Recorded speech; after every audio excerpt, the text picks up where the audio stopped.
Assalamualaikum warahmatullahi wabarakatuh. Halo Ananda semuanya, selamat datang di kelas 12. Nah, tidak terasa ya, Ananda sudah naik kelas ke kelas 12 dan kita masih melanjutkan pembelajaran bahasa Indonesia kita. Sebelumnya, Ibu ucapkan selamat dan sebentar lagi Ananda mungkin akan menjadi mahasiswa.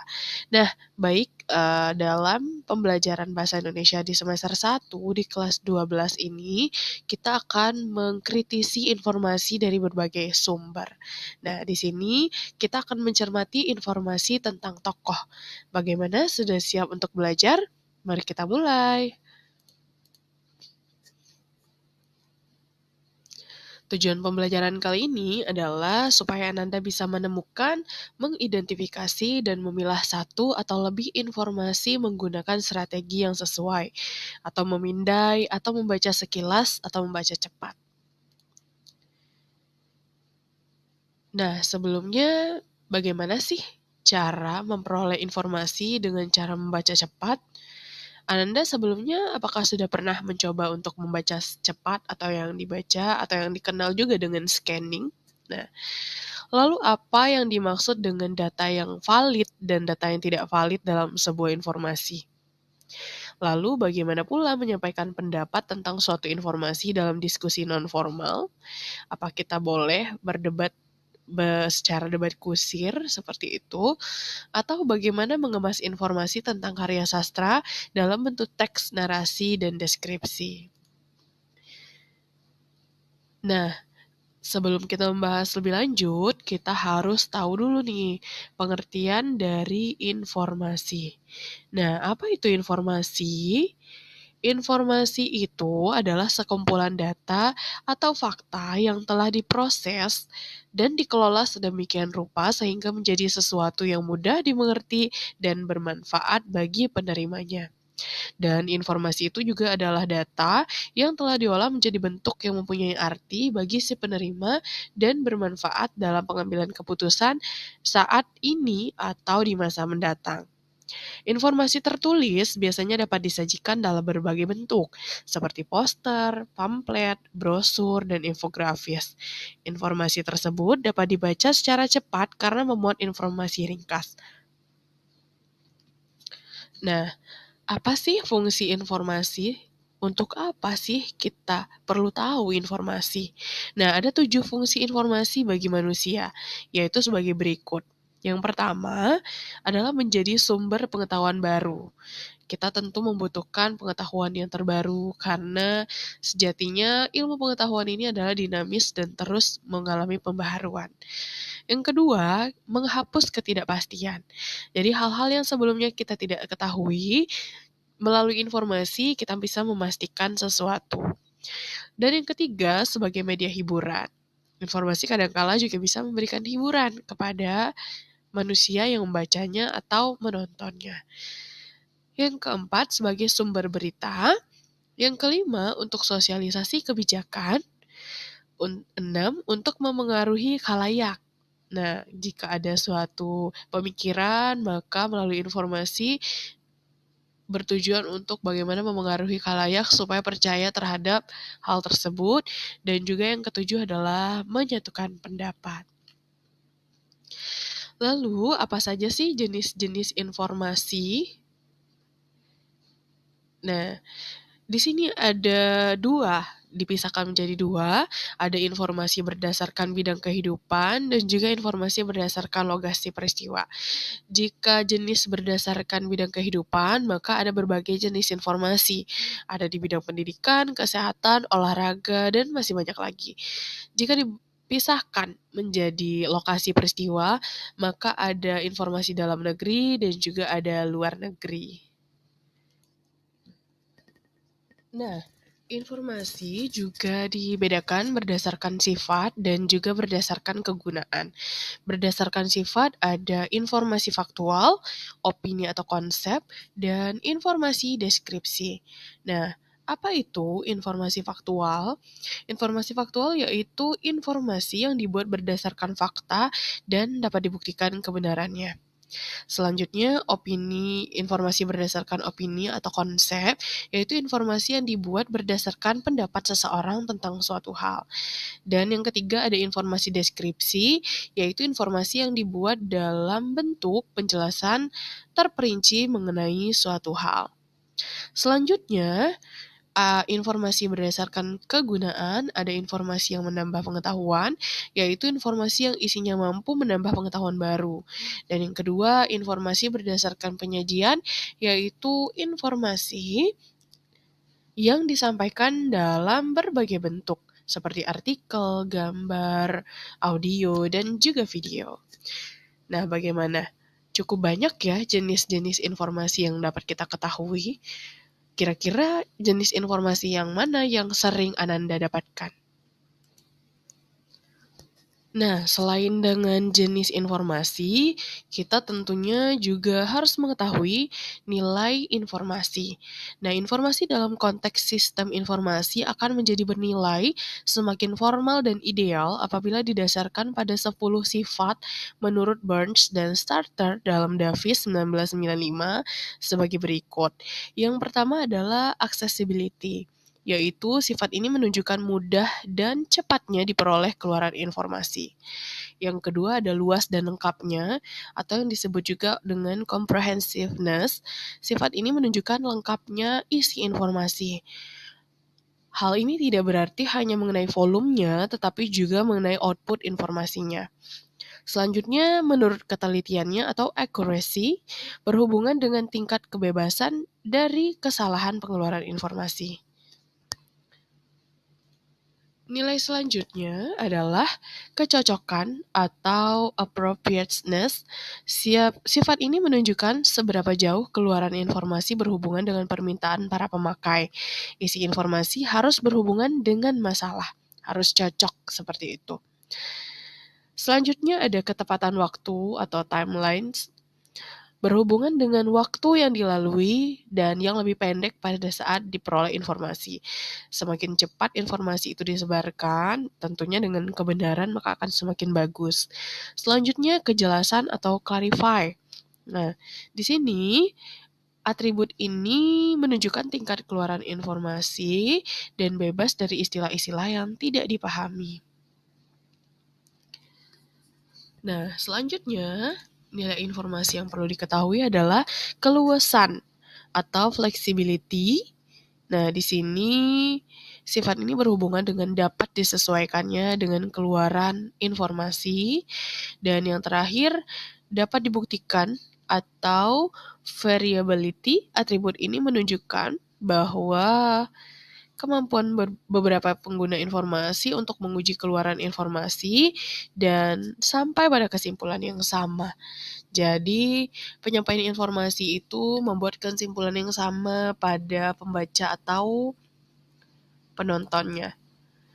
Dan selanjutnya, nilai informasi tidak ada prasangka. Nah, sifat ini berhubungan dengan tidak adanya keinginan untuk mengubah informasi guna mendapatkan kesimpulan yang telah dipertimbangkan sebelumnya. Dan selanjutnya adalah dapat diukur atau quantifiable. Sifat ini menunjukkan hakikat informasi yang dihasilkan pada sistem informasi formal. Wow, cukup banyak ya nilai-nilai informasi yang perlu kita ketahui. Nah, informasi ini tertulis dapat disajikan dalam berbagai bentuk, seperti poster, pamflet, brosur, dan infografik. Informasi tersebut dapat dibaca secara cepat karena memuat informasi yang ringkas. Sebuah infografik mengandung informasi yang bermanfaat dan dapat dibaca secara cepat.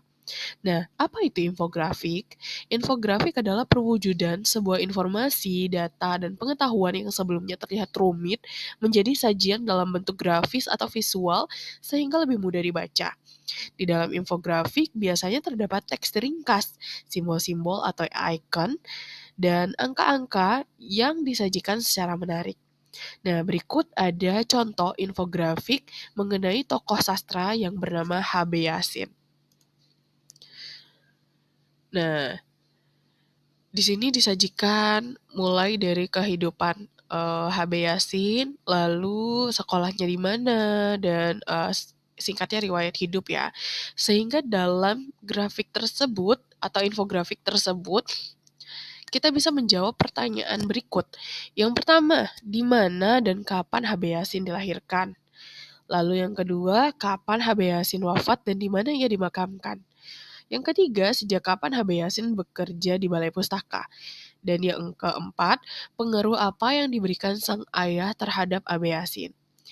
Nah, dalam infografik ini kita lihat yang tadinya merupakan hal yang rumit dikemas secara sederhana dan juga memiliki visual yang menarik, sehingga kita tetap dapat bisa mendapatkan esensi dari informasi yang disajikan.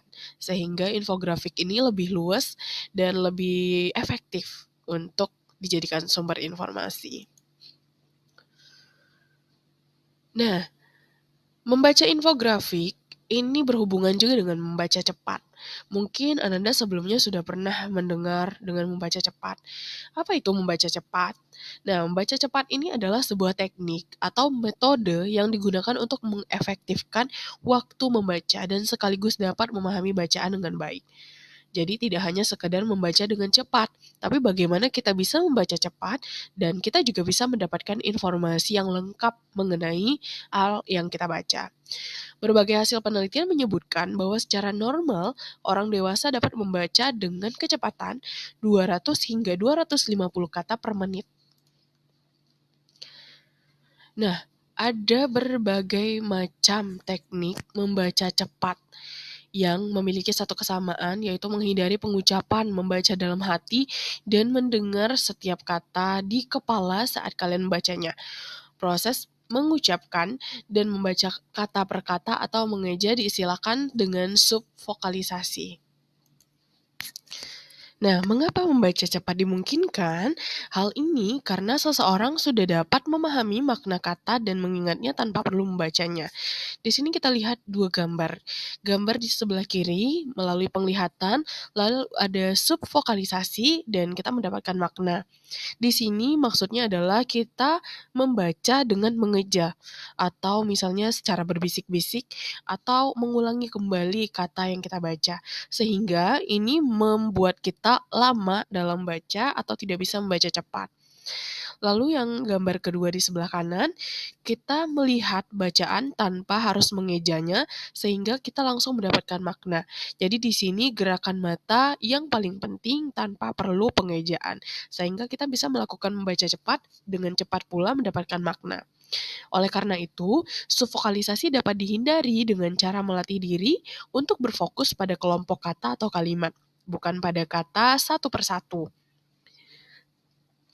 Saat membaca wajah, kalian harus santai, sehingga pandangan mata kalian dapat diluaskan dengan jarak baca yang memadai. Gerakan mata dengan cepat dari ujung tulisan ke akhir tulisan hingga satu halaman. Maka di sini, hal yang paling penting dihindari ketika kita ingin membaca cepat adalah hindari subvokalisasi atau pengejaan. Nah, selanjutnya ada beberapa teknik membaca cepat populer. Yang pertama adalah membaca sekilas atau skimming, dan kedua membaca pindai atau scanning. Nah, ternyata ada perbedaannya di antara kedua ini. Kita lihat perbedaannya apa saja kira-kira. Nah, pertama kita akan bahas teknik membaca sekilas. Teknik membaca sekilas digunakan untuk mengetahui garis besar isi sebuah tulisan. Pertama, yang harus dilakukan pembaca adalah memahami topik tulisan melalui judul. Selanjutnya, membaca teras tulisan atau paragraf awal tulisan yang memuat informasi adik simba, yaitu apa, di mana, kapan, siapa, mengapa, dan bagaimana. Lalu berikut ini kegunaan teknik membaca sekilas atau skimming secara terperinci. Pertama, kita bisa mengenali topik bacaan. Kedua, mengetahui pendapat atau opini seseorang. Yang ketiga, kita dapat mengetahui informasi penting yang dibutuhkan. Dan yang keempat, bisa memahami organisasi penulisan, sistematika, dan alur. Dan yang terakhir adalah menyegarkan kembali ingatan tentang apa yang pernah kita baca. Nah, biasanya teknik membaca skimming ini bisa diterapkan ketika kita membaca koran, baik elektronik maupun yang tradisional. Nah, selanjutnya ada teknik membaca pindai atau scanning. Nah, teknik membaca pindai scanning ini digunakan untuk mendapatkan informasi tertentu saja di dalam tulisan. Pembaca membaca teks dengan cara meloncat-loncat langsung ke bagian akhir atau bagian tengah. Perhatian pembaca terpusat pada kata kunci saja. Misalnya ketika kalian diminta mencari tanggal lahir tokoh HB Yasin di infografik, maka mata kalian langsung mencari kata lahir, seperti itu. Nah, teknik ini banyak digunakan untuk membaca informasi cepat, seperti berita di koran dan juga infografik. Teknik membaca pindai dilakukan dengan melompati atau mengabaikan bagian-bagian tertentu dari tulisan atau bacaan, yaitu pertama bagian yang sudah diketahui sebelumnya. Yang kedua, bagian yang tidak penting atau tidak diperlukan. Yang ketiga, bagian yang hanya berupa contoh atau ilustrasi. Dan yang keempat, bagian yang merupakan pengulangan. Nah, itulah tadi cara-cara kita mendapatkan informasi, kegunaan informasi, dan juga teknik membaca sekilas sehingga kita tidak membuang-buang waktu saat membaca informasi. Mudah-mudahan bisa dipahami ya, dan bisa bermanfaat untuk kita semua.